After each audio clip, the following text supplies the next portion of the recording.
ఇప్పుడు కొత్త నిబంధనకు వచ్చేసరికి దేవుడిచ్చినటువంటి ఆజ్ఞలు ఏంటి, ఎలాగా ఆరాధించమన్నాడు. క్రొత్త నిబంధన ఆరాధన ఏంటనేది మీకు నేను చెప్తాను. జాగ్రత్తగా మీరు ఆలోచిద్దాం. అందరూ కూడా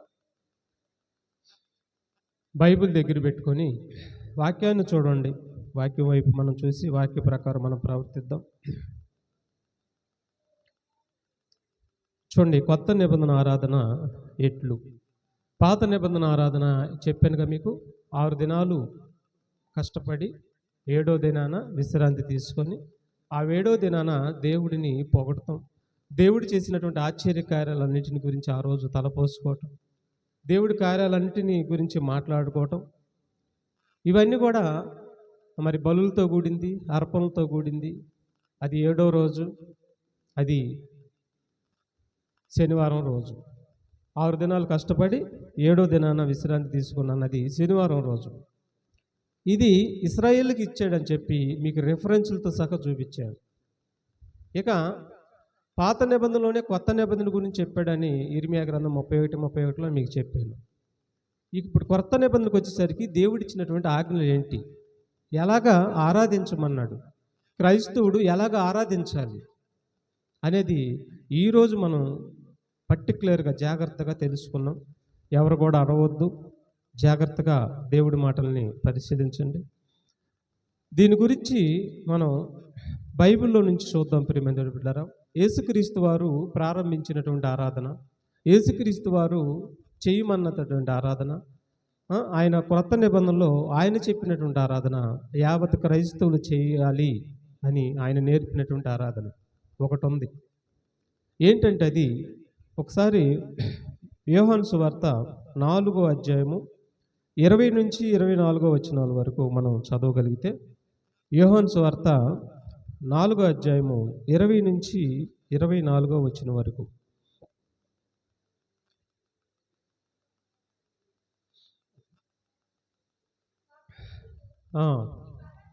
చూడండి, సమరయ స్త్రీ వచ్చింది. సమరయ స్త్రీ వచ్చి మరి యేసు ప్రభువు సమరయ స్త్రీల మధ్య సంభాషణ ఏం జరుగుతుందంటే, మేము 6 రోజులు కష్టపడి 7వ రోజు ఈ యొక్క యెరూషలేములోను ఈ పర్వతం మీదను ఆరాధించేవారం కదా అని వారిద్దరి మధ్యన సంభాషణ జరుగుతుంది. అప్పుడు ఏం జరుగుతుందో చూడండి ఒకసారి.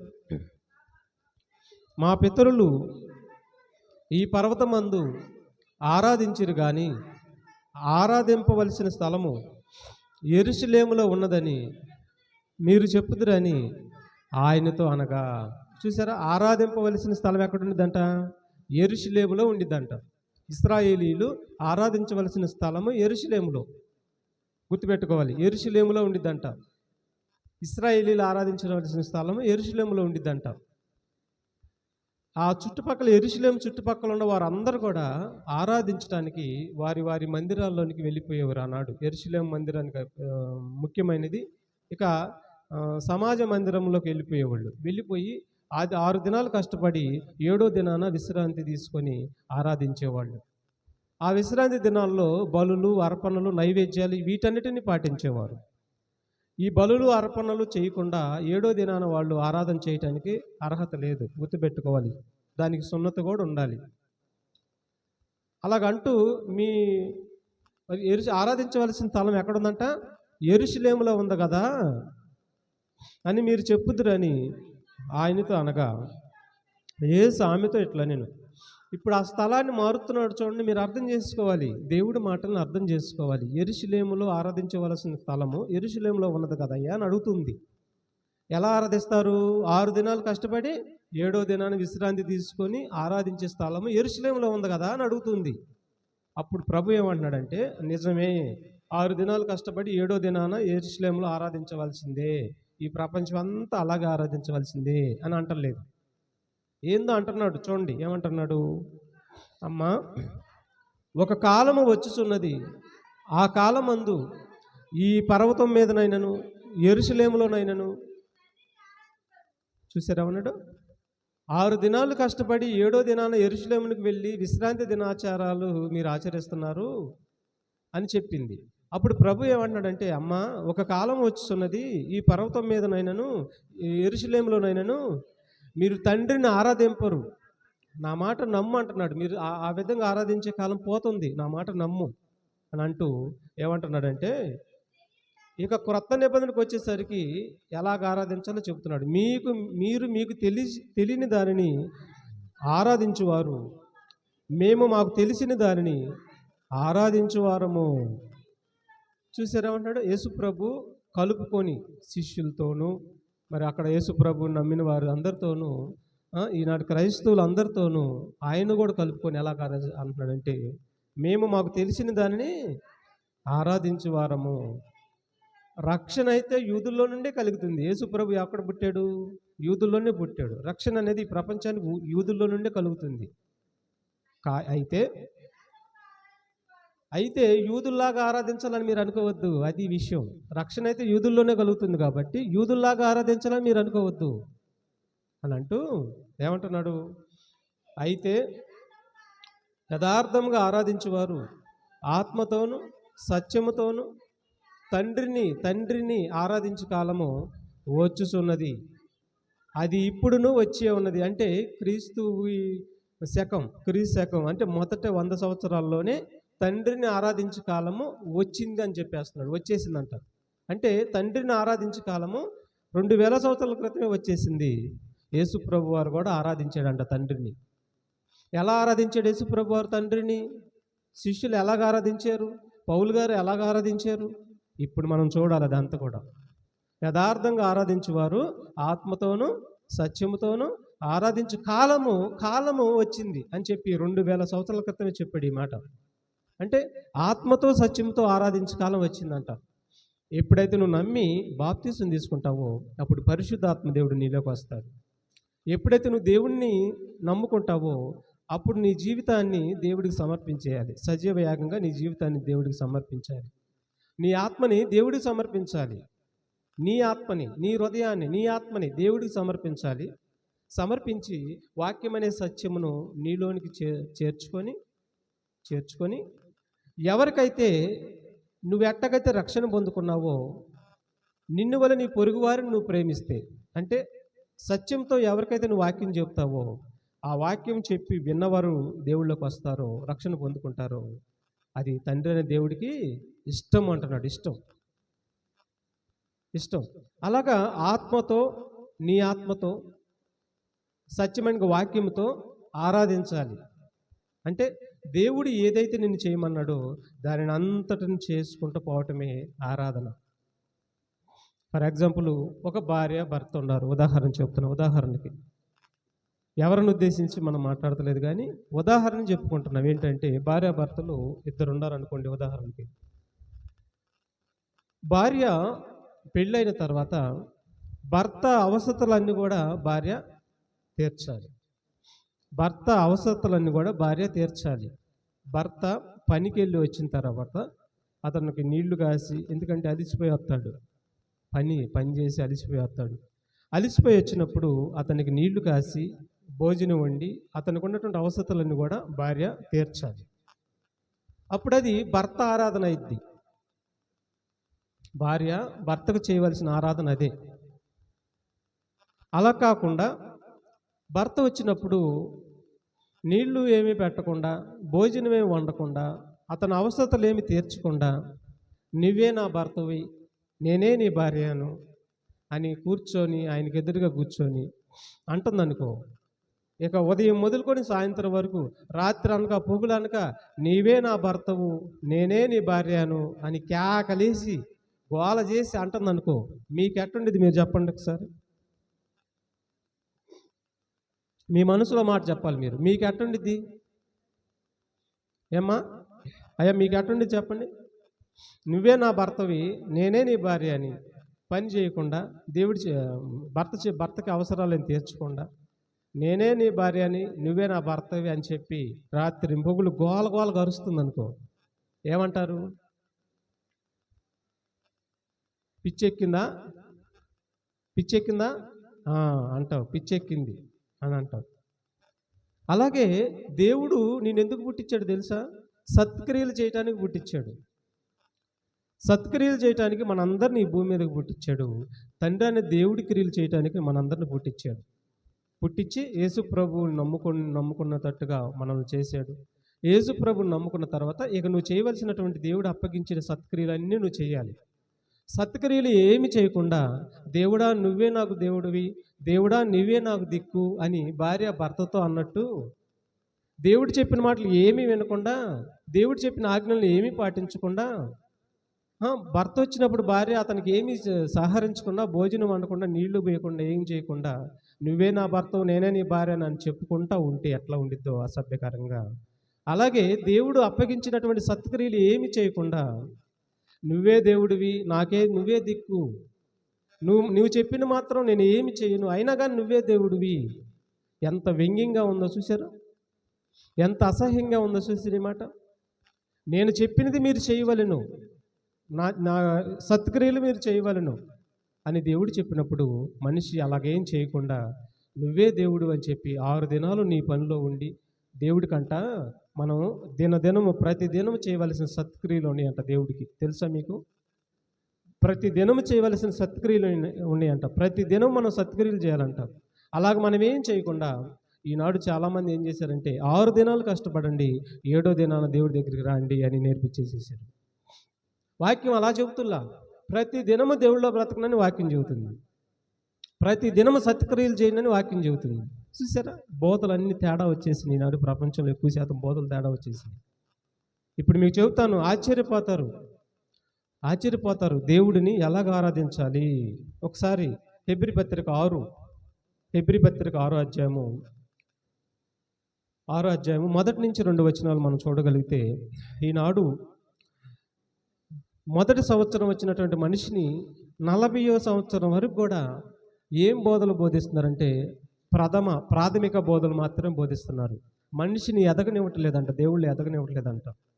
కేవలం వాళ్ళకి వినిపించడమే కానీ వారికి నేర్పించి అనేకులు తయారు చేసి సువార్థకులుగా తయారు చేసి ప్రతిదినం వాళ్ళ సువార్త చెప్పేటట్టుగా, ప్రతిదినం దేవుని ఆరాధించేటట్టుగా చేయటం లేదంటండి బోధకులు.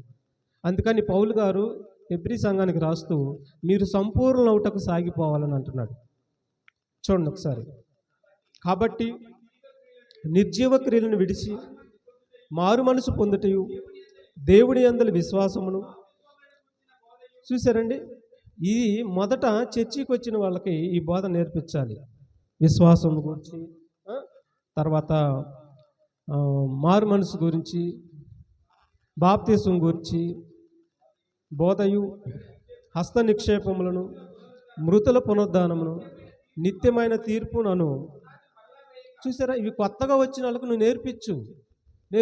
కానీ ఇదే చచ్చిపోయినంత వరకు ఇదే నేర్పించుకుంటూ ఉంటున్నాడంట. ఇవే ఎప్పుడన్నా రాని ఇదే. అయితే దేవుడు ఏమంటున్నాడు, పౌలు గారు ఏం చెప్తున్నాడు చూడండి. ఈ పునాది మరల వేయక క్రీస్తుని గురించిన మూలోపదేశం, అంటే ఇప్పుడు వరకు చెప్పిన వాటన్నిటి నువ్వు పదే చెప్పకూడదు. వారిని సంపూర్ణతలోకి నడిపించాలంటున్నాడు. వారిని సంపూర్ణతలోకి నడిపించాలి. శాస్త్రవేత్తకు చెప్పవలసిన మాటలు ఉన్నాయి, సైంటిస్ట్కి చెప్పవలసిన మాటలు ఉన్నాయి, డాక్టర్కి చెప్పవలసిన మాటలు ఉన్నాయి. ఈ ప్రపంచంలో ఎవరైతే స్కాలర్స్ అంటారో వాళ్ళకి చెప్పవలసిన మాటలు బైబిల్ గ్రంథంలో సంపూర్ణంగా ఉన్నాయి. వీటిని మీరు నేర్పించాలంటే సంపూర్ణంగా మీరు చెప్పాలి. సంపూర్ణమైన వాక్యం వాళ్ళకి నేర్పించాలి. వాళ్ళని సంపూర్ణతలోకి మీరు పెంచాలి అని చెప్పి వీటిని మాని వారిని సంపూర్ణంగా చేయండి అని అంటున్నాడు. అంటే క్రీస్తుని గురించినటువంటి వార్తలన్నీ కూడా నీకు సమృద్ధిగా నేర్చుకోవాలి, నీ హృదయంలోకి వెళ్ళిపోవాలి. అలాంటి బోధ చేయమంటున్నాడు. కానీ అలాంటి బోధ ఎవరు నేర్పిస్తున్నారు? 6 దినాలు కష్టపడండి, 7వ దినాన్ని వచ్చేసేయండి, ఇదిగో 4 పాటలు పాడండి, ఇదిగో 4 మాటలు వినండి, మళ్ళీ వెళ్ళిపోండి, 6 దినాలు పని చేసుకోండి, మరలా రండి, చక్కగా దశంభాగం ఇచ్చేసేయండి, తర్వాత 6 దినాలు వెళ్ళిపోండి, మీ పని మీరు చేసుకోండి, 7వ దినాన్ని రండి. ఇదేనండి ఈ ప్రపంచం ఎక్కువ జరుగుతుంది. ఇదే. ఇంకా సంపూర్ణతలోకి ఎప్పుడు వెళ్తాడు మనిషి? సంపూర్ణతలోకి ఎప్పుడు వెళ్తాడు? వెళ్ళడు. అందుకని సంపూర్ణతలోకి వెళ్ళాలంటండి. ఎఫెసీ పత్రిక 4వ అధ్యాయము 11-12 వచనాలు.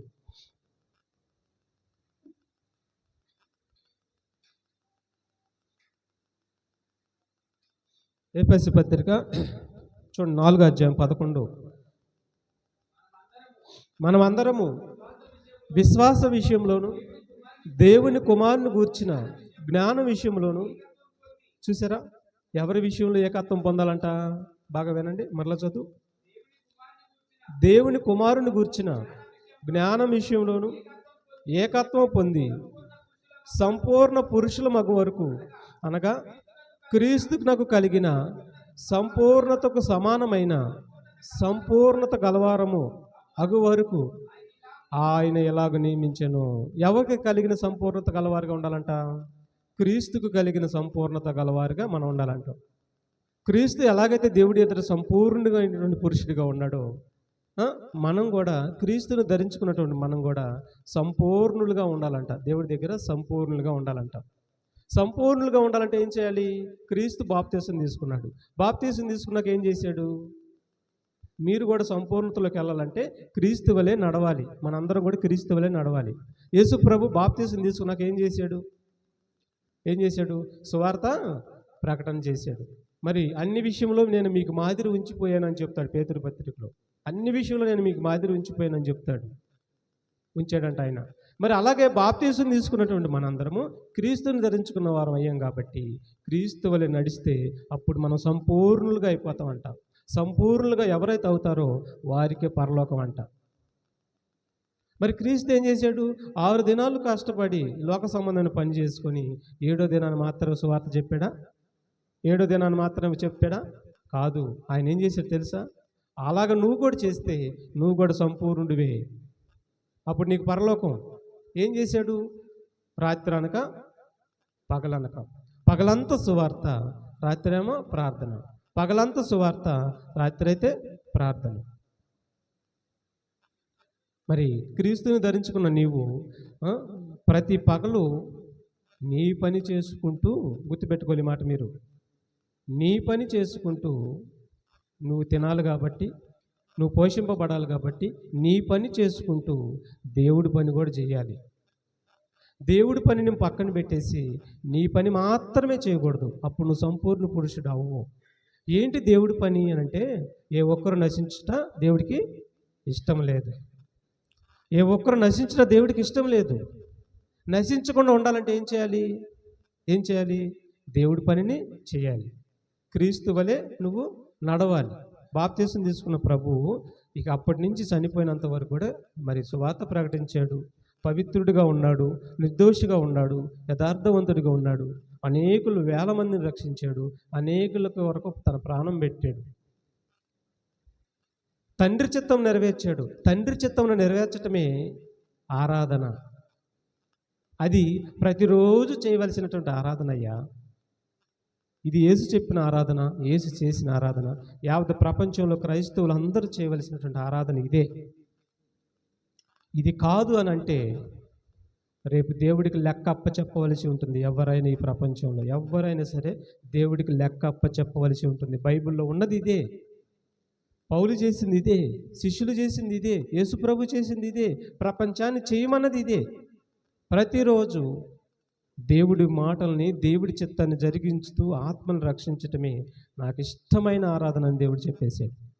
అది ప్రభు చేశాడు. అలా చేసిన ప్రతి ఒక్కరూ ప్రభు వల్ల ఎవరైతే నడుస్తారో వారు సంపూర్ణ పురుషులైపోతారు.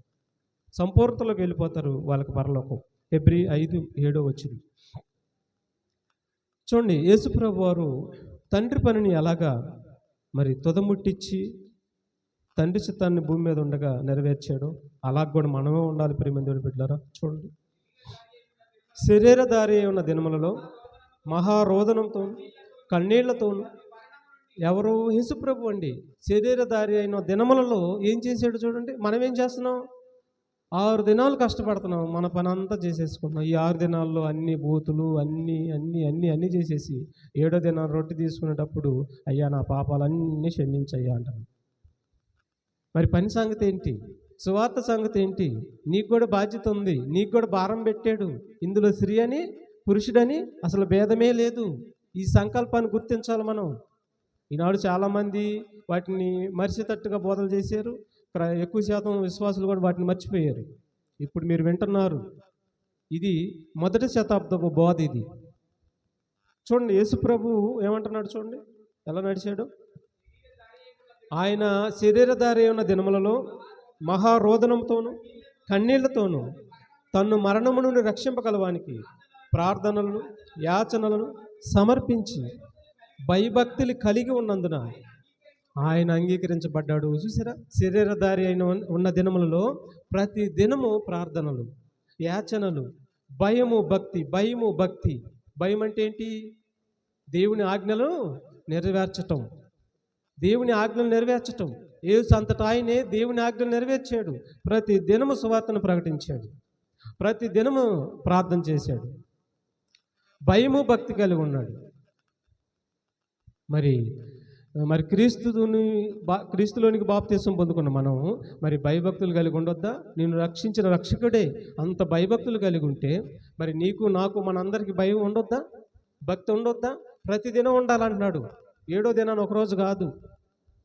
అర్థమైందా? అది అతి వినయం అంటారు. ఏది? 6 దినాలు లేని భయము 7వ దినాన వచ్చిందంటే అది అతి వినయం. ఆయన శరీరధారి అయిన దినములన్నిటిలో భయము భక్తి, భయము భక్తి. భక్తి అంటే ఈ లోక మాలిన్యాన్ని, అంటే ఈ లోకంలో పాపాన్ని ప్రతి దినము తను అంటకుండా బ్రతికాడు. ఇది భక్తి. భయం అంటే దేవుడు చెప్పిన ప్రతి ఆజ్ఞను అనుసరించి నడిచాడు. ఇది భయం. భయభక్తులు కలిగి ఉన్నందున ఏ పాపం లేని యేసుప్రభువే దేవుడి ఎదుట భయభక్తులు కలిగి ఉన్నందున అంగీకరించబడ్డాడు. మరి మనం పాపులమి. మాట పాపము, చూపు పాపము, ఆలోచన పాపము, తలంపులు పాపము, సమస్తం అరికాలు మొదలుకొని నడినెత్తి వరకు మనిషి పాపి అయిపోయాడు.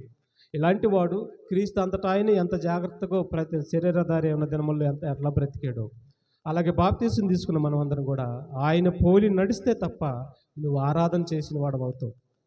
అంతేగాని నీ ఇష్టమైన ఆరాధన, నా ఇష్టమైన ఆరాధన, బైబిల్లో లేని ఆరాధన మనం చేసామంటే మాత్రం అదిగో పరలోకం నీకు రాదు.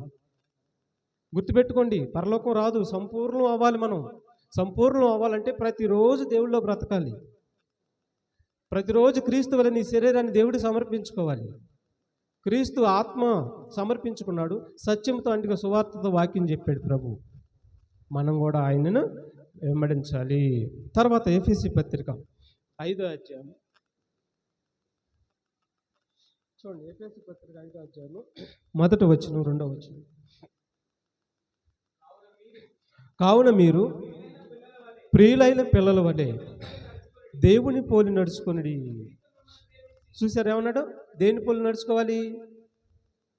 ప్రియులైన పిల్లల వలె. మీరు ప్రియుల, దేవుడికి ఇష్టమైన ప్రియుల, దేవుడికి ఇష్టమైన ప్రియులు మీరు కావాలంటే యేసు ప్రభు దేవుడికి ఇష్టమైన ప్రియుడు.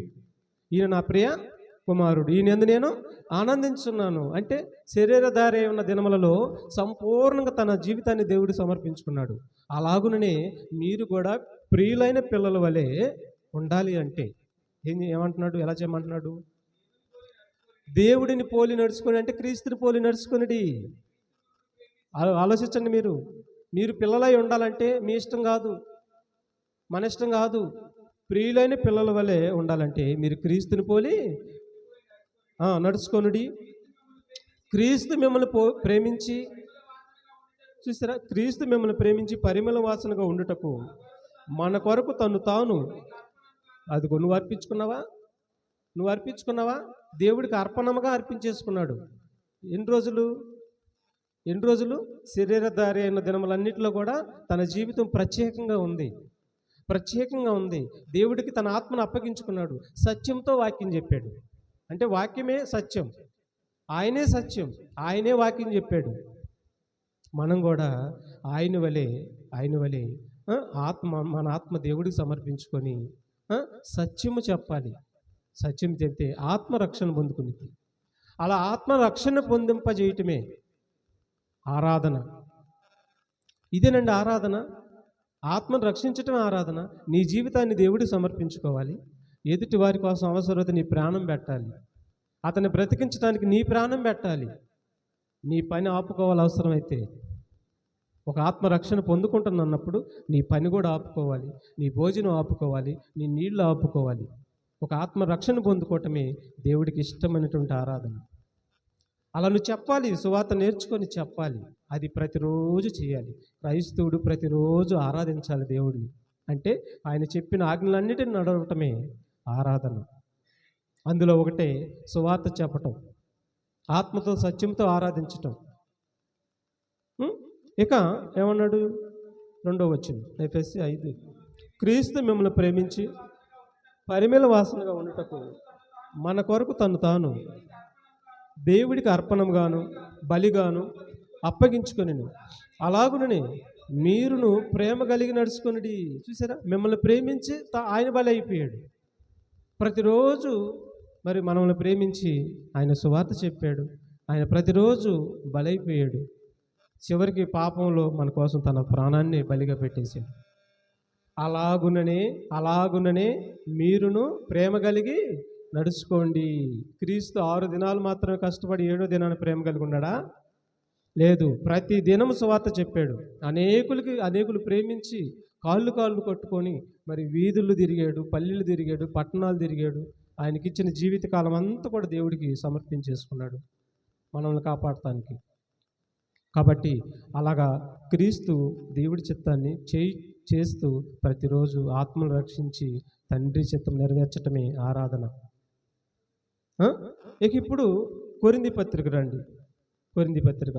మనం కూడా సంపూర్ణ పురుషులు అవ్వాలంటే క్రీస్తు వలె ఆరాధించాలి మనం కూడా. అయితే ఏం జరిగిందంటే ప్రియమైన పిల్లరా, 1 కొరింథీ పత్రిక 11 వచనాలు మనం చూడగలిగితే ఇక్కడ ఏం జరిగిందో తెలుసా? కొరింథీ సంఘంలో క్రీస్తు ఉంచిన మాదిరిని పక్కన పెట్టేశారు. క్రీస్తు ఉంచిన మాదిరిని పక్కన పెట్టేసి వారు తమకిష్టం వచ్చినట్టుగా ఆరాధన చేయటం ప్రారంభించారు. ప్రతి ఆదివారం రొట్టె విరచడానికి కూర్చున్నప్పుడు ఏం జరిగిందంటే వాళ్ళు రొట్టెలు తినటం, ద్రాక్షరసం తాగటం, బాగా తిని ద్రాక్షరసం తాగి సంకల్పాన్ని మర్చిపోయారు. అప్పుడు ఆ రోజుల్లో ఏమైందంటే రొట్టెలు పెద్ద పెద్ద రొట్టెలు, మనకేమైంది చిన్న చిన్న రొట్టె, ఇది ప్రభు శరీరం అంటాం. ఆ రోజుల్లో పెద్ద పెద్ద రొట్టెలు వాళ్ళు విరిస్తే ఆ రొట్టె కడుపు నిండినంతగా ఉండిద్ది, అంత పెద్ద రొట్టెలు. వాళ్ళు ఏం చేశారంటే సంకల్పాన్ని మర్చిపోయారు. ఎవరైతే రొట్టెని తీసుకొని ద్రాక్షారసం తాగుతారో వాళ్ళు క్రీస్తు యొక్క సంకల్పాన్ని గుర్తు ఎరిగి, క్రీస్తు ఎలాగైతే ప్రేమించాడో, ఇతరుల కోసం తన ప్రాణం పెట్టాడో, ఎవరైతే రొట్టెను ద్రాక్షారసం తీసుకుంటారో వాళ్ళు కూడా ఇతరుల కోసం తన ప్రాణం పెట్టాలి, ఇతరులను ప్రేమించాలి. ఎవరిని ప్రేమించాలి? ఇతరులను ప్రేమించాలి. అంటే ఎట్లా ప్రేమించాలి? క్రీస్తు ప్రేమించినట్లు. ఒక పాపి నశించి నరకానికి పోతుంటే చూడలేని జాలి మనసు యేసు ప్రభుది. మరి నీదేం మనసు? ఆడిపోతే నాకెందుకనే మనసు నీది. చూసారా, అంతగా 6 దినాలు కష్టపడుతున్నావు, 7వ దినాన చక్కగా దేవుడి దగ్గరికి వస్తున్నావు. మీరు 6 దినాల్లో పాపి సంగతి ఏంటి? రొట్టె ద్రాక్షరసం ఆయన శరీరం ఆయన రక్తం తీసుకుంటున్నప్పుడు నీకు ప్రేమ లేదా? క్రీస్తు ప్రతిరోజు సువార్త చెప్పి ఆత్మను రక్షించాడే, మరి ఆయన ధరించుకున్నావని చెప్పుకుంటూ నువ్వు సైలెంట్గా ఉండి ఒక్కరు కూడా చెప్పకుండా నువ్వు సైలెంట్గా ఉండి ఉంటున్నావే, మరి క్రీస్తు ప్రేమ నీలో ఏది? ఇలా ప్రేమ లేని ఆరాధన కాదు. నేను మిమ్మల్ని ప్రేమించి మీ నిమిత్తం నా శరీరం ఇచ్చేసాను, నా ప్రాణం పెట్టాను, మీరు కూడా మీ సహోదరుల నిమిత్తము ప్రాణం పెట్టు బద్దులై ఉన్నారు అని అన్నాడు. మన సహోదరు నిమిత్తం ప్రాణం పెట్టు బద్దులైన. కానీ కొరింథీ సంఘంలో ఏం జరిగిందంటే బిర్రుగా తింటున్నారండి, బిర్రుగా రొట్టెలు తింటున్నారు, ద్రాక్షారసం తాగుతున్నారు, మత్తులుగా ఉండి వస్తున్నారంట దేవుడి దగ్గరికి. ఇంటికాడే తినేసి వస్తున్నారంట. అప్పుడు దేవుడు వాళ్ళ గురించి ఏమన్నాడు చూడండి, సంకల్పం మరిచినటువంటి ప్రజల గురించి ఏమన్నాడు చూడండి. ఒకవేళ అలాంటి లక్షణం మనలో ఏమైనా ఉంటే తీసేసుకోవాలి. 1 కొరింథీ పత్రిక 11:20-22 వచనాలు. మీరందరూ కూడి వచ్చి చుండగా మీరు ప్రభు రాత్రి భోజనం చేయుట సాధ్యం కాదు. చూసారా, మీరందరూ కూడి వచ్చి చుండగా ప్రభు రాత్రి భోజనం చేయుట సాధ్యం కాదు అన్నాడు. ఎందుకంటే మీరు సంకల్పాన్ని మర్చిపోయారు. ఇప్పుడు మీరు కూడా గుర్తుపెట్టుకోవాలి, మీరు సంకల్పాన్ని మర్చిపోయారు అనుకోండి, మీరు కూడి వచ్చుట దేనికి సాధ్యం కాదంటున్నాడు.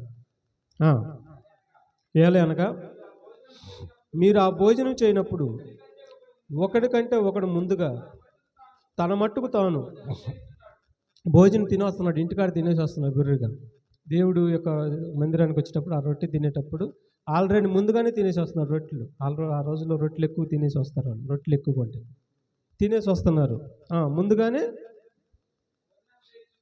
భోజనం చేస్తున్నారు. ఇందువలన ఒకడు ఆకలి కొనును, మరి ఒకడు మత్తుడగును. ఇదేమి? అన్నపానములు పుచ్చుకుంటాకు మీకు ఇండ్లు లేవా? దేవుని సంఘమును తిరస్కరించుటకు, పేదలను సిగ్గుపరచుటకు.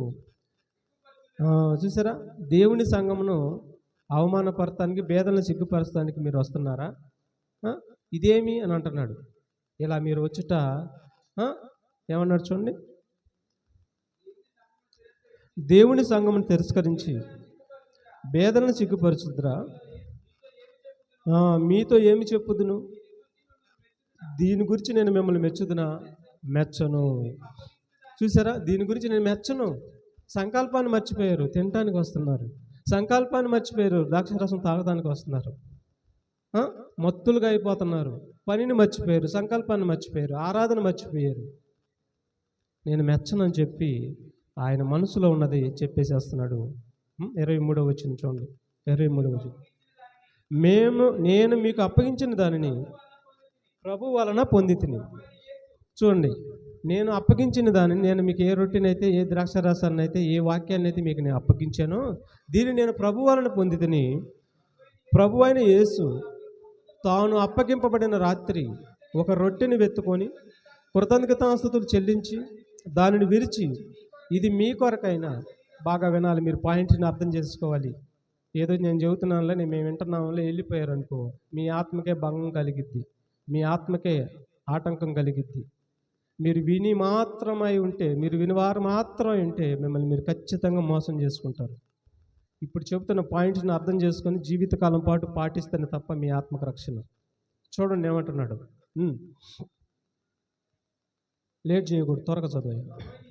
ప్రభు అయిన యేసు తాను అప్పగింపబడిన రాత్రి ఒక రొట్టెని ఎత్తుకొని కృతజ్ఞతాస్తుతులు చెల్లించి దానిని విరిచి, ఇది మీ కొరకైన నా శరీరము, నన్ను జ్ఞాపకం చేసుకున్నట్టుకై దీనిని చేయడని చెప్పింది. ఎవరిని జ్ఞాపకం చేసుకోవటానికి? క్రీస్తుని జ్ఞాపకం చేసుకోవటానికి నా శరీరమును, నా రక్తమును తీసుకోండి అంటున్నాడు. క్రీస్తుని ఏం జ్ఞాపకం చేసుకోవాలి? ఆలోచించండి అక్కడ ఒకసారి. క్రీస్తుని ఏం జ్ఞాపకం చేసుకోవాలి? క్రీస్తు వలె నడుచుటకు మీరు జ్ఞాపకం చేసుకోండి. క్రీస్తు బాప్తిసం పొందిన వెంటనే తన జీవితాన్ని దేవుడికి సమర్పించి సువార్త పనిలో ఉన్నాడు. ఆత్మతో సత్యముతో తండ్రిని ఆరాధించాడు. ఆత్మల రక్షణ పనిలో ఉన్నాడు. ప్రతిరోజు దేవుడి పనిలో ఉన్నాడు. మరి నువ్వు జ్ఞాపకం చేసుకో క్రీస్తుని. అర్థమవుతుందా? నువ్వు జ్ఞాపకం చేసుకో. ఇది తినే ప్రతివాడు, ఇది త్రాగే ప్రతివారు నన్ను జ్ఞాపకం చేసుకున్నట్టుకై దీన్ని చేయుడని చెప్పాను. ఆ ప్రకారమే భోజనమైన పిమ్మట ఆయన పాత్రను ఎత్తుకొని, ఈ పాత్ర నా రక్తం వలనైన క్రొత్త నిబంధన, మీరు దీనిలోని త్రాగునప్పుడల్లా నన్ను జ్ఞాపకం చేసుకున్నట్టుకు దీనిని చేయుడని చెప్పాను. ఎవరిని జ్ఞాపకం చేసుకోవాలంట? ఎవరిని జ్ఞాపకం చేసుకోవాలంట? క్రీస్తుని జ్ఞాపకం చేసుకున్నట్టుగా దీన్ని చేయుడి అంటున్నాడు. క్రీస్తుని ఏం జ్ఞాపకం చేసుకోవాలి? ఆయన శరీరధారి అయిన దినములలో మహారోధంతోనూ మరి కష్టంతోనూ బాధలతోనూ ఇన్ని ఇబ్బందులు వచ్చినా, ఎన్ని బాధలు వచ్చినా తన మరణమును రక్షింపగలవాని ఎదుట భయభక్తులు కలిగి ప్రతిరోజు ప్రార్థనలను, యాచనలను, భయభక్తులు కలిగి ఉన్నందున ఆయన అంగీకరించబడిను. అది మీరు జ్ఞాపకం చేసుకోండి. నేను మీ నిమిత్తం నా ప్రాణం పెట్టి తిని, మీరును కూడా మీ సహోదరుల నిమిత్తం ప్రాణం పెట్టు బద్దులై ఉన్నారు. దీనిని జ్ఞాపకం చేసుకోండి. ఏదో ఒక గుక్క తాగేసి ఒక రొట్టె ముక్క తీసుకొని మీరు ఇంటికి వెళ్తారనుకో, మీకు వచ్చే కీడుని గురించి కూడా చెప్పేస్తున్నాడు. కాబట్టి చూడండి, ఎవడు అయోగ్యముగా అంటే, ఎవడైతే క్రీస్తుని జ్ఞాపకం చేసుకోకుండా, ఎవడైతే క్రీస్తు యొక్క నడవడికని జ్ఞాపకం చేసుకోకుండా, క్రీస్తు తండ్రిని ఎలాగైతే ఆరాధించాడో అలాగా ఆరాధన జ్ఞాపకం చేసుకోకుండా, రొట్టె తిని ద్రాక్షరసం తాగి మత్తుగా ఇంటికి వెళ్ళిపోతే, సంకల్పాన్ని మర్చిపోయి ఇంటికి వెళ్ళిపోతే అతడు అయోగ్యుడు. యోగ్యత లేదు అతనికి, స్త్రీ అయిన పురుషుడైన. కాబట్టి ఎవడు అయోగ్యముగా ప్రభు యొక్క రొట్టెని తినును. చూసారా, ఎవరు అయోగ్యంగా అంటే సువార్త లేకుండా, ఆత్మను రక్షించే పనులు లేకుండా, బైబిల్ నేర్చుకునే పనులు లేకుండా, కేవలము రొట్టె ద్రాక్షరసం తినడానికి వచ్చి, లేదంటే 6 దినాలు మన పని చేసుకొని 7వ దినాన్ని వచ్చి ఎవరైతే సువార్త ప్రకటించకుండా, ఆయన చిత్తం నెరవేర్చకుండా ఉన్నవారు, వారు అయోగ్యులు అంటున్నాడు. వాడు ప్రభు యొక్క శరీరమును గూర్చి, రక్తమును గూర్చి అపరాధి అగును. చూసారా ఏమైపోతాడు? అపరాధి అవుతున్నావు. ఎందుకు తింటున్నావు నువ్వు? ఎందుకు ద్రాక్షారసం తాగుతున్నావు? కేవలం పాపాలు కడిగేసుకోవటానికేనా? పాపాలు కడిగేసుకోవటానికేనా? సంకల్పం వద్దా నీకు? సువార్త ప్రకటన వద్దా? ఆత్మల రక్షణ వద్దా? అందుకే కదా నిన్ను జగత్తుకు పునాది వేయబడక ముందే క్రీస్తునందు నిన్ను ఏర్పాటు చేసుకున్నాడు. ఎందుకు ఏర్పాటు చేసుకున్నాడు? సత్క్రియలు చేయుట కోసం ఏర్పాటు చేసుకున్నాడు. ఎఫెసీ 2 ఒకసారి చదవనమాట. ఎఫెసీ 2:10 వచ్చింది. ఎఫెసీ పత్రిక 2:10 వచ్చిన చూడండి ఒకసారి ఏమన్నాడు? మరియు వాటి యందు మనం నడుచుకుని వలనని దేవుడు ముందుగా సిద్ధపరిచిన సత్క్రియలు చేయుటకై మనము క్రీస్తు యేసునందు సృష్టింపబడిన వారమై ఆయన చేసిన పని అయి ఉన్నాము. చూసారా? సత్క్రియలు చేయడానికి ఆయన మనల్ని కన్నాడంట. క్రీస్తులకు వచ్చిన మనం అందరూ కూడా సత్క్రియలు చేయాలి. సత్క్రియలు చేయకుండా ఒక భార్య భర్తని ఏ పని చేయకుండా పిలిచినట్టు ఉండిద్ది. సత్క్రియలు చేయకుండా చేస్తే, ప్రభువుని పిలిస్తే. అందుగా ప్రభువారు కూడా అంటాడు, లోక 6:46 అంటాడుగా, నేను చెప్పినది మీరేమీ చేయకుండా ప్రభా ప్రభా అని నన్ను పిలుచుట ఎలా? చూసారా ఏమన్నాడు? నేను చెప్పింది మీరేం చేయటం లేదు. మరి మొదటి శతాబ్ద క్రైస్తవులు నేను చెప్పింది చేశారు. నా కుమారుడు నేను చెప్పింది చేశాడు. యేసుప్రభు చేశాడు. మొదటి శతాబ్ద క్రైస్తవులు చేశారు, పౌలు చేశారు, శిష్యులు చేశారు. మరి మీరేంటి చేయలేదు నేను చెప్పింది మీరు అని చెప్పి, మరి నేను చెప్పింది మీరేం చేయకుండా ప్రభా ప్రభా నన్ను పిలిచినా ఎలా అంటున్నాడండి. కాబట్టి ఆయన శరీరం ఎవరైతే తింటున్నారో, ఎవరైతే ఆయన రక్తం త్రాగుతున్నారో వాళ్ళంట ప్రభువుని జ్ఞాపకం చేసుకోవాలంట. ప్రభువుని జ్ఞాపకం చేసుకొని ఆయన మరణ పునరుద్ధానాన్ని ప్రచురించాలంట. చదువు అన్నమాట. మరణ పునరుద్ధానాన్ని ప్రచురించాలని మాటను చూడండి. రొట్టె ద్రాక్షారసాన్ని తాగు వారికి ఉండవలసినటువంటి అర్హత, యోగ్యత ఏంటో చెప్తున్నాడు చూడండి. మీరు ఈ రొట్టెని తిని, ఏమ్మా మీరు అంటే ఎవరంటే తెలుసా? పురుషులే కాదు, గుర్తుపెట్టుకోండి. మీరు అంటే పురుషులే కాదు. స్త్రీలు రొట్టె ద్రాక్షారసం తింటలేదా? అంటే ఆయన శరీరం రక్తం తింటలేదా? తీసుకుంటున్నారు. స్త్రీలైనా పురుషులైనా సంఘమే. ఈ సంఘము శరీరం తినేటప్పుడు, రక్తం త్రాగినప్పుడు ఏం చేయాలో చెప్తున్నాడు చూడండి. మీరు ఈ రొట్టెని తిని ఈ పాత్రలోని త్రాగునప్పుడల్లా ప్రభు వచ్చే వరకు, చూసారా ఇట్టి యోగ్యత ఉందా? ఆయన మరణంను ప్రచురించదురు అంటే ఆయన మరణాన్ని గురించి చెప్పాలి, ఆయన మరణ పునరుద్ధానం గురించి చెప్పాలి. ఎవరు చెప్పాలి? రొట్టె ద్రాక్షారసం తీసుకున్నవారు ఆయన మరణాన్ని ఏం చేయాలి? ప్రచురించాలన్నాడు. అన్నాడా? ఎప్పుడు ప్రచురించాలి? ఆదివారం ఒక్కరోజు అనుకుంటున్నారా? అక్కడే పప్పులో కాలేశారు. ఆదివారం ఒక్కరోజే కాదు. ఏ రోజైతే నువ్వు రొట్టె ద్రాక్షారసం తీసుకున్నావో మరలా అది తిని వరకు, మరలా నువ్వు దేవుని జ్ఞాపకం చేసుకున్న వరకు ప్రతిరోజు ఆయన మరణ పునరుద్ధానాన్ని ప్రచురించాలి. ఇందులో యూదుడని, గ్రీకు దేశస్థుడని, అన్యుడని, స్త్రీ అని, పురుషుడని ఏ భేదం లేదన్నాడండి. గలతీ పత్రిక 3:27 చూడండి ఒకసారి. గలతీ పత్రిక 3:27. క్రీస్తులోనికి బాప్తిస్మం పొందిన మీరందరూ క్రీస్తుని ధరించుకొని ఉన్నారు. ఇందులో యూదుడని, గ్రీసు దేశస్థుడని లేడు, దాసుడని, స్వతంత్రుడని లేదు, పురుషుడని, స్త్రీ అని లేదు. చూసారా? పురుషుడని, స్త్రీ అని లేదు. అందరూ బాప్తిసం తీసుకున్నారు. యేసుక్రీస్తునందు మీరందరూ ఒకటిగా ఉన్నారు, ఏకంగా ఉన్నారు. కాబట్టి యేసుక్రీస్తు ఎలాగైతే ఆరాధించారో మీరు కూడా అలాగే ఆరాధించాలి. ఆరాధన ప్రతిరోజు చేయాలి. ఏమా? ప్రతిరోజు చేయాలి. యేసు నేర్పిన ఆరాధన ఇది. ప్రపంచానికి అర్థం కాలేదు. చూసారా? ఎందుకు చెప్పాలండి? అందరు చెప్పినట్టుగా నేను చెప్పవచ్చు, మేము చెప్పవచ్చు. అందరు పోయే మార్గంలో మేము పోవచ్చు. వద్దు, మనం యేసు పోయే మార్గంలో పోవాలి.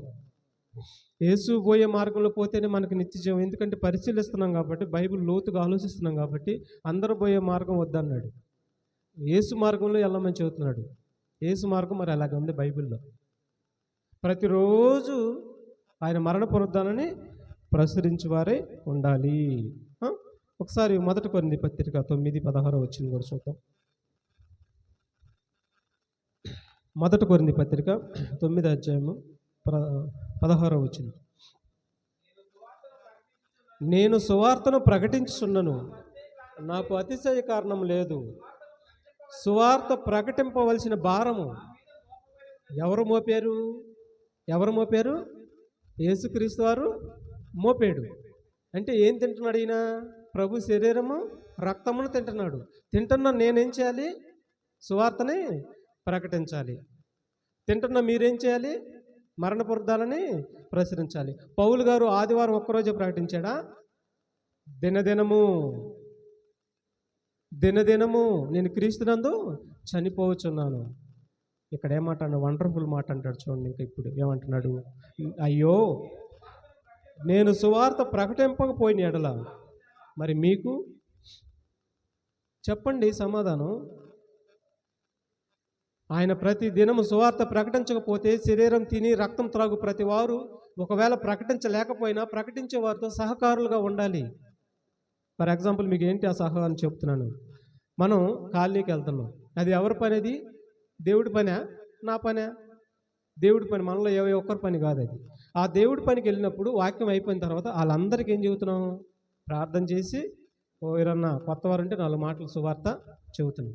ఆ పనిలో మీరు పాలుపాగస్తులై ఉండాలి.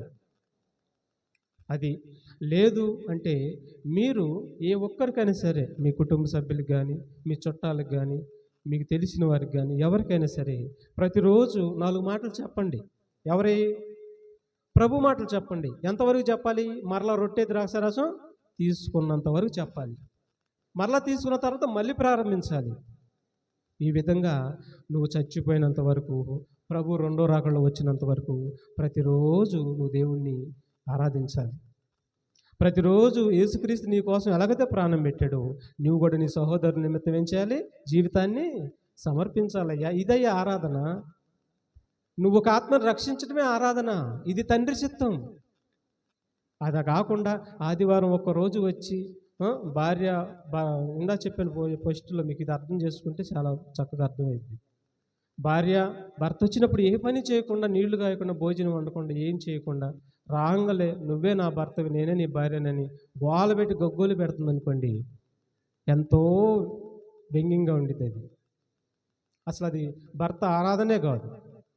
అలాగే నువ్వు దేవుడి దగ్గరికి వచ్చి నువ్వే నా దేవుడు, నువ్వే నా దేవుడు, నువ్వే నా దేవుడు, నువ్వు చెప్పింది నేను ఏం వినను, అబద్ధం ఆడొద్దని చెబుతున్నాను, నేను అబద్ధం ఆడుతూనే ఉంటున్నాను, దొంగతనం చేయొద్దన్నాను, నేను దొంగతనం చేస్తూనే ఉంటాను, వ్యభిచారం చేయొద్దన్నాను, నేను వ్యభిచారం చేస్తున్నాను, అయినా నువ్వే దేవుడు అన్నావు అనుకో, ఆరాధన ఇదే అంటున్నాడు. ఇక ఇట్లా చేసి చచ్చిపోయి నల్లులు మాడినట్టు మాడి నరకానికి పోతారు. ఇది కాదు. క్రీస్తు కలిగిన సంపూర్ణతలోకి మనం వెళ్ళిపోవాలి. క్రీస్తు ఎలాగైతే తండ్రి చిత్తాన్ని భూమి మీద నెరవేర్చాడో నీ జీవితంలో కూడా అలాగ నెరవేర్చుకుంటేనే పరలోకానికి వెళ్ళిపోతావు నువ్వు.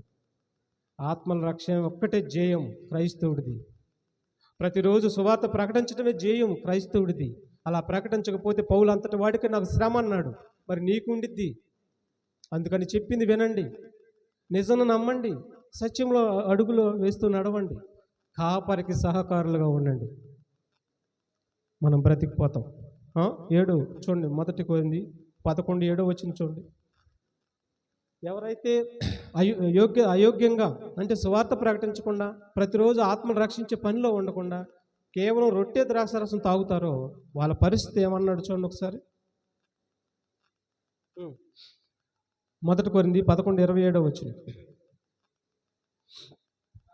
కాబట్టి ఎవడు అయోగ్యముగా ప్రభు యొక్క రొట్టెని తినును లేక ఆయన పాత్రలోని త్రాగును, ప్రభు యొక్క శరీరంను గుర్చి రక్తంను గుర్చి అపరాధి అగును. చూసారా? ప్రభు యొక్క శరీరం గుర్చి రక్తంను గుర్చి అపరాధి అగును. ఎందుకంటే పౌలు కూడా ప్రభు శరీరం తింటున్నాడు, రక్తం తాగుతున్నాడు, ప్రతి దినం ఆరాధిస్తున్నాడు, ప్రతి దినం సువార్త ప్రకటిస్తున్నాడు. మరి నువ్వేం చేస్తున్నావు? 6 దినాలు కష్టపడుతున్నావు, 7వ దినాన్ని తినడానికి వస్తున్నావు. వచ్చేమంటున్నావు? ఈ 6 దినాలు నేను చేసినంత నన్ను క్షమించు ప్రభు, ఆ పాపాలన్నీ క్షమించు ప్రభు అని. అసలు పాపమే చేసావు నువ్వు. ఏం చేసావు అసలు పాపం? ఏం చేసావు అసలు పాపం? దేవుడి మాట వినకపోవటమే పాపం. ప్రతి దినము ఓ సువార్త చెప్పమని నీకు చెబితే అది పక్కన పెట్టేసి పాపం చేసావు. ఇక ఏటేటినో అంటున్నావు, నేను అబద్ధం ఆడాను, నేను దొంగతనం చేశాను, నేను అది చేశాను, నేను ఇది చేశాను అని చెప్పి ప్రభు దగ్గర ఒప్పుకొని రొట్టె ద్రాక్షారసం తిన్నావు. సరే, మంచిదే, ఓకే. మరి నిజమైంది చేయలేదేంటి నువ్వు? ప్రతిరోజు చేయవలసిన ఆరాధన చేయలేదేంటి నువ్వు? ఆదివారం ఒక్కరోజే ఆరాధన అని ఎందుకు అనుకుంటున్నావు? క్రైస్తవుడు చేయవలసింది ప్రతి దినం చేయవలసింది ఆరాధన, ఆత్మను రక్షించే ఆరాధన. ఇదే దేవుడు వింటాడు ప్రియమైన దేవుని బిడ్డలారా. ఇక మొదటి యోహాను పత్రిక 3:16లో చూద్దాం. ఆ విధంగా ప్రతిరోజు సువార్త ప్రకటిస్తూ ఇంకా ఎలాగ ఉండాలో చెప్తున్నారు చూడండి. మొదటి ఆయన మన నిమిత్తము తన ప్రాణం పెట్టెను గనుక దీనివలన ప్రేమ ఎట్టిదని తెలుసుకొనుచున్నాము. మనము కూడా సహోదరుల నిమిత్తము మన ప్రాణములను పెట్టబద్దులమై ఉన్నాము. చూసారా, ఆయన మన కోసం ఏం పెట్టాడు? ప్రాణం పెట్టాడు మనల్ని బ్రతికించడానికి. మనం కూడా మన సహోదరుల నిమిత్తము ప్రాణం పెట్ట బద్దులై ఉన్నాము. నీ జీవితాన్ని పెట్టాలి. ఒక ఆత్మను రక్షించుకోవాలంటే సమయాన్ని వెచ్చించాలి, కాలాన్ని వెచ్చించాలి, ఆకలి దప్పులు భరించాలి, నీళ్లు లేకపోయినా భరించాలి. ఆత్మ రక్షించితేనే చాలయ్యా. అలాగే మనం కూడా యేసు ప్రాణం పెట్టాడు, మనం కూడా మన సహోదరుల నిమిత్తం ప్రాణం పెట్టు బద్దులై ఉన్నాం. ఇదే ప్రేమ అంటున్నాడు. ఇదే ప్రేమ. ఈ ప్రేమ ఎవరిలో ఉంది చెప్పండి? ఈ ప్రేమ లేకుండా ఆదివారం ఒక రోజు వచ్చి నేను ఆరాధిస్తున్నానని చెప్తే వింటాడా? ఆలోచించండి. ఇది ప్రతిదినం ప్రేమ ఇది. కాబట్టి సువార్త ప్రకటన చేయకపోతే నాకు శ్రమ అని పౌలు గారు అన్నారు. శరీరం నీకు ఇచ్చింది దైవ చిత్తాన్ని నెరవేర్చడానికి శరీరం ఇచ్చాడు. యేసుప్రభు వారు కూడా అందుకే ఇచ్చాడంట. ఆయన మాటల్లో అంటున్నాడు చూడండి, హెబ్రీ పత్రిక 10:5-7 వచనాల్లో యేసుప్రభు మాటల్లోనే మనం చూడగలిగితే హెబ్రీ పత్రిక 10:5-6 వచనం. కాబట్టి ఆయన ఈ లోకమందు ప్రవేశించినప్పుడు ఇలాగ చెప్పుచున్నాడు, బలియు అర్పణయు నీవు కోరలేదు కానీ నాకు ఒక శరీరమును అమర్చితివి. చూసారేమన్నాడు? బలియు అర్పణ నువ్వు కోరలేదు, నాకు ఒక శరీరాన్ని అమర్చితివి. యేసు ప్రభువుకైనా శరీరం అమర్చింది? ఈ ప్రపంచంలో ఉన్న వారందరూ కూడా శరీరాలు ఇచ్చేసేసాడు. ఎందుకు ఇచ్చాడు? యేసు ప్రభుకి ఎందుకు ఇచ్చాడో నీకు కూడా అందుకే ఇచ్చాడు. యేసు ప్రభుకి ఎందుకు ఇచ్చాడు? తండ్రి సంకల్పాన్ని నెరవేర్చడానికి ఇచ్చాడు శరీరం. తల్లి గర్భంలో నీకెందుకు ఇచ్చాడు శరీరము? తండ్రి సంకల్పాన్ని నెరవేర్చడానికి ఇచ్చాడు. ఇప్పుడు యేసు ప్రభు ఎలాగైతే తండ్రి సంకల్పాన్ని నెరవేర్చాడో ప్రతి దినము ఆయన శరీరధారి ఉన్న దినములలో ప్రతి దినము ఆత్మను రక్షిస్తానికి తన జీవితాన్ని ఎలాగైతే పణంగా పెట్టాడో, తన ఆత్మను దేవుడు సమర్పించుకున్నాడో, సత్యంతో సువార్త చెప్పాడో, ఆత్మను రక్షించాడో, నువ్వు కూడా అందుకే నీకు శరీరం ఇచ్చాడు, నువ్వు కూడా చేయాలని. ఇది నిజం ప్రియమైన దేవుడు బిడ్డలారా. కళ్ళ మాటలు కాదు, అబద్ధాలు కాదు, ఇది నిజం. అందుకు అంటున్నాడు, ఏమంటున్నాడు చూడండి, బలియు అర్పణయు నీవు కోరలేదు కానీ నాకు ఒక శరీరమును అమర్చితివి. పూర్ణ హోమములు పాప పరిహారార్థ బలులు నీకు ఇష్టమైనవి కావు. ఒకవేళ నీకు అది నీకు ఇష్టమైతే నేను అర్పిస్తాను, కానీ అవి నీకు ఇష్టమైనవి కావు. అప్పుడు నేను ఏంటో ఇష్టం అంటున్నాడు చూడండి. అదైతే ఇష్టమేం కాదు నీకు, మరి ఏమి ఇష్టం అని అంటే చెప్తున్నాడు, గ్రంథపు చుట్టలో నన్ను గూర్చి రాయబడిన ప్రకారము దేవా. అదిగో చూసారా, బలియు అర్పణలు నీకు ఇష్టమైతే అర్పించేవాడిని, కానీ నీకు అది ఇష్టం కాదయ్యా. నన్ను ఎందుకు నిర్ణయించావంటే, నాకు శరీరం ఎందుకు ఇచ్చావంటే, ఎందుకు ఇచ్చాడంట చెప్తున్నాడు, దేవా గ్రంథపు చుట్టలో నన్ను గురించి రాయబడిన ప్రకారము నీ చిత్తమును నెరవేర్చుటకే ఇదిగో నేను వచ్చి తిని. చూసారా, తండ్రి చిత్తాన్ని నెరవేర్చడానికి కుమారుడు వచ్చాడంట. ఏంటి తండ్రి చిత్తం? నశించున్న వారిని రక్షిస్తానికి వచ్చాడు, అనేకుల కొరకు ప్రాణం పెడతానికి వచ్చాడు, అనేకులకు సువార్త చెప్పడానికి వచ్చాడు. ప్రతి దినము దేవుడు సువార్త చెప్పాడు, ఆత్మను రక్షించాడు, సిలువలో యాగం అయిపోయాడు. అలాగే నేను ఎలాగైతే చేశానో, ఇదిగో ప్రపంచ క్రైస్తవులారా, నన్ను నమ్మిన వారందరిలారా, మీరు కూడా అలాగే చేయండి. ఇదేనయ్యా నిజమైన ఆరాధన అంటున్నాడు. మీకు కూడా శరీరం ఇచ్చింది అందుకే. 6 దినాలు కష్టం, 7వ దినాన విశ్రాంతి తీసుకున్న ఆరాధన అనేది ఇశ్రాయేలీలకి, అది క్రైస్తవులు కాదు. ఇక చూడండి, రోమపత్రిక 14-16 వచనం మనం చూడగలిగితే, ఈ విధంగా దేవుడి చిత్తాన్ని యేసు వలె మనం నెరవేర్చకుండా ఉంటే దాని యొక్క పర్యాస్థానము ఎంత తీవ్రతలో ఉండిద్దో చెప్తున్నాడు చూడండి. రోమపత్రిక 14-16 వచనం, మీకున్న మేలైనది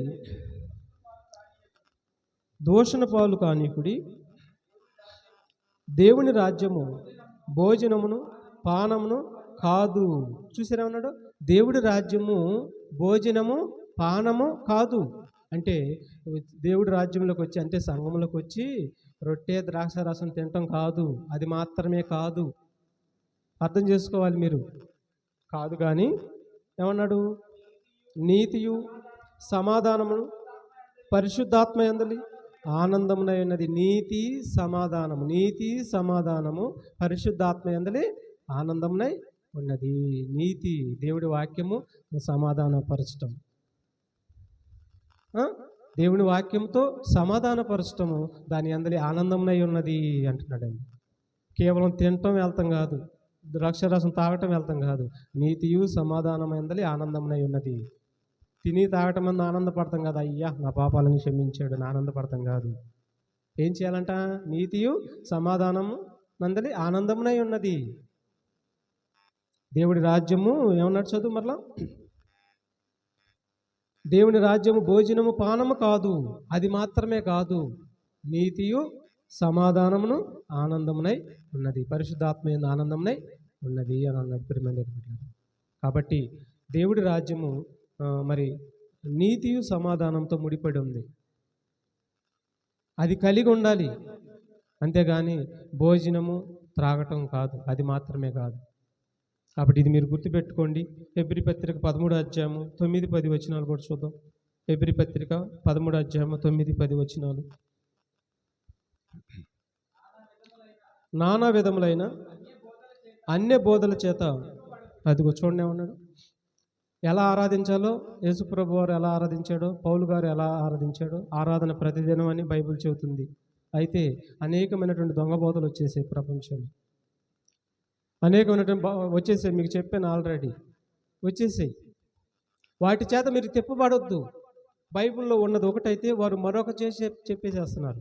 వాటి ద్వారా మీరు తిప్పబడొద్దు అందుకంటున్నాడు. అయితే నానా విధమైన అన్య బోధల చేత త్రిప్పబడకుడి, భోజన పదార్థమును బట్టి కాక కృపను బట్టి హృదయము సిద్ధపరచుకొనుడి. చూసారా, హృదయమును సిద్ధపరచుకునటం మంచిది.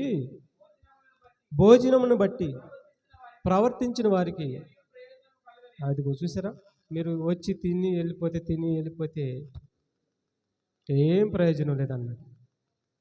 తిని వచ్చి రొట్టె తీసుకున్నప్పుడు నా పాపాలను క్షమించు, ద్రాక్ష రసం తీసుకున్నప్పుడు నా పాపాలను క్షమించు, రైట్, బాగానే ఉంది. ఇదేనేక నీతియు సమాధానమును పరిశుద్ధాత్మలేని ఆనందం ఏది? సువార్త చెప్పటం ఏది? సువార్త పనులు సహరించటం ఏది? చూసారా ఏమంటున్నాడు? చదువు.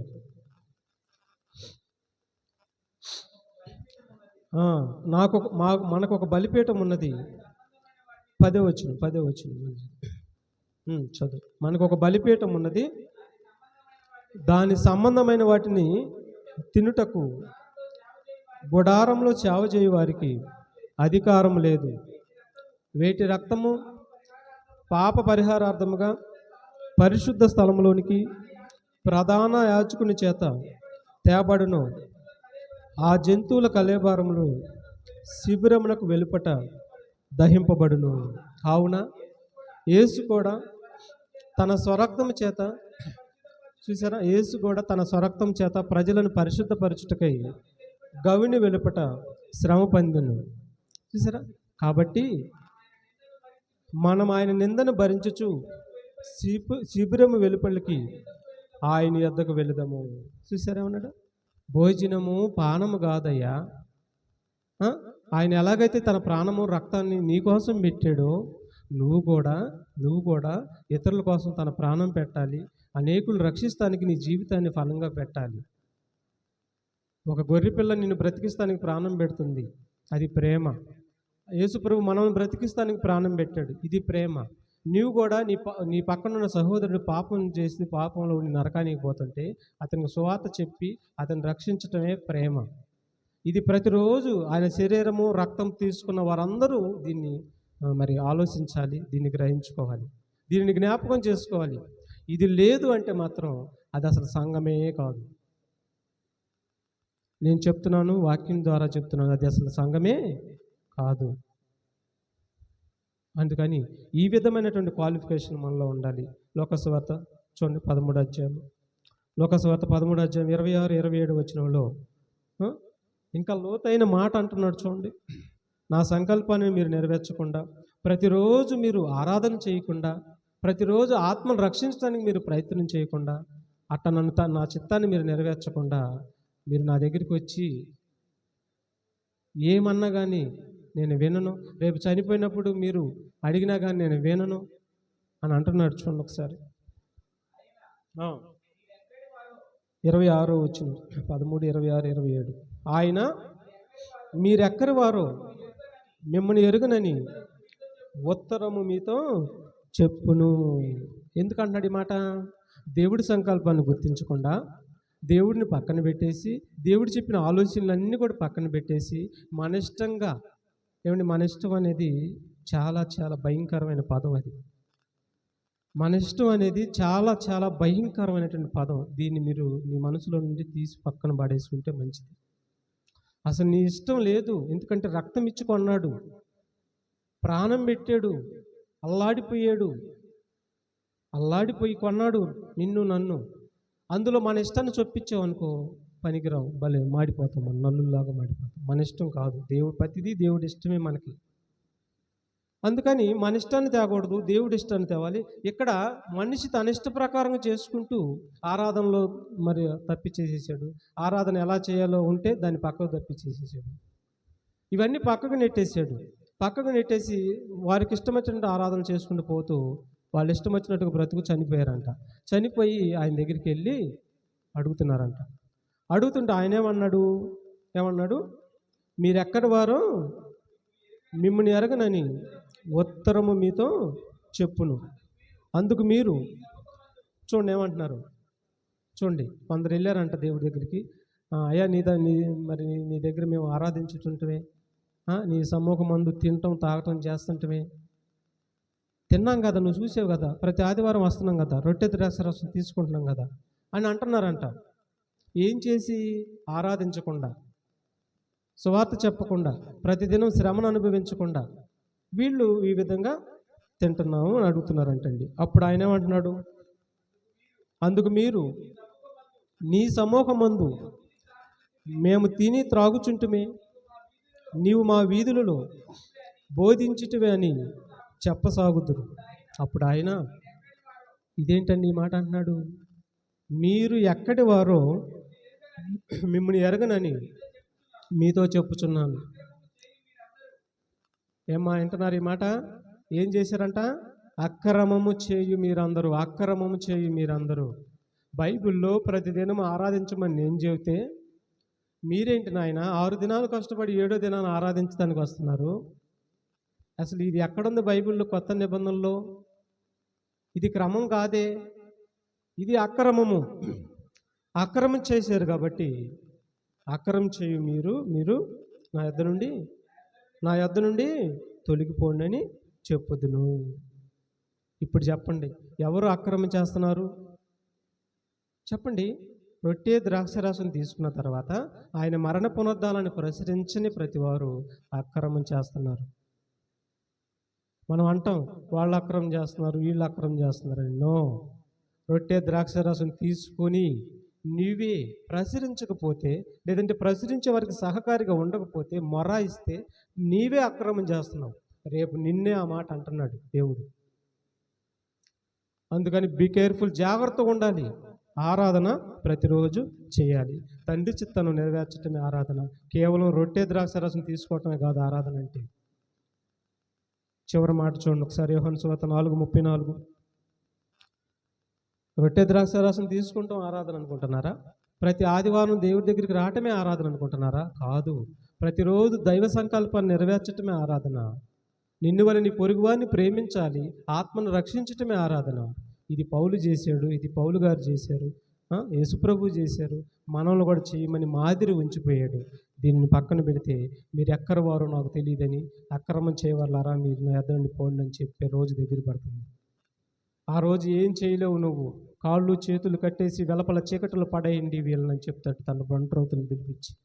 అందుకని నేడను సమయం ఉండగానే ఈ మాటలు విన్నప్పుడే లోపడు దేవుడికి, లేదంటే భయంకరమైన శిక్షకు పాత్రలు అవ్వాల్సి వచ్చింది.